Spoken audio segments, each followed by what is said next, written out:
Irerekomenda ng PhilHealth kay Pangulong Bongbong Marcos na babaan ang member contribution. Sabi ng PhilHealth, sapat pa ang natitira nilang pondo sa kabila ng pagkwestiyon ng mga senador sa plano nitong pagsauli ng halos 90 billion pesos na subsidy ng gobyerno. May report si Mav Gonzalez. 5% ang monthly premium ngayon ng PhilHealth. Halimbawa, kung kumikita ng 10,000 pesos kada buwan ng isang direct contributor, 500 pesos ang kanyang monthly contribution.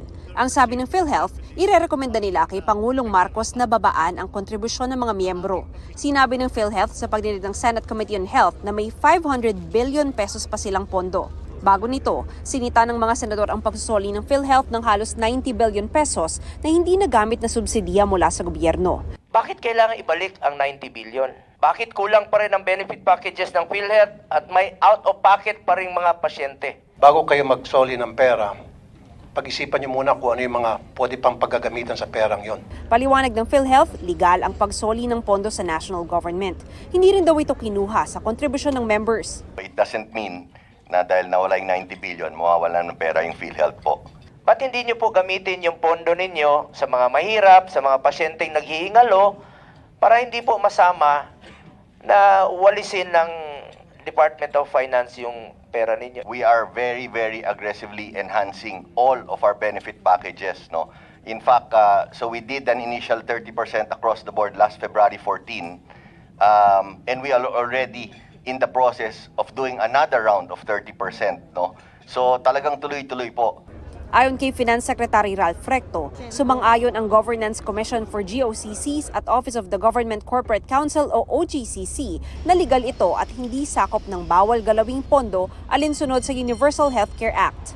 Hindi rin daw mababawasan ang mga benepisyong tatanggapin ng PhilHealth members. To fund the program appropriations, Congress determined that there is another way aside from new taxes as well as debts. At ito ay sa pamamagitan ng pagkolekta sa mga natutulog at hindi nagagamit na pera ng GOCCs na binabayaran pa natin ng interes. Pero ang ilang doktor nakiusap pa rin na huwag bawasan ng pondo para sa kalusugan.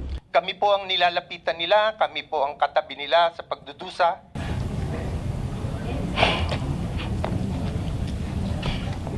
Excuse me.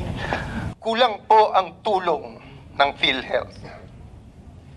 Huwag nating tawaging savings yan kasi ito po yung utang natin sa kanila eh. Hindi ito dapat kaltasan. Mav Gonzalez, nagbabalita para sa GMA Integrated News. Huwag magpahuli sa mga balitang dapat ninyong malaman. Mag-subscribe sa GMA Integrated News sa YouTube. Sa mga kapuso abroad, subaybayan nyo kami sa GMA Pinoy TV at sa www.gmanews.tv.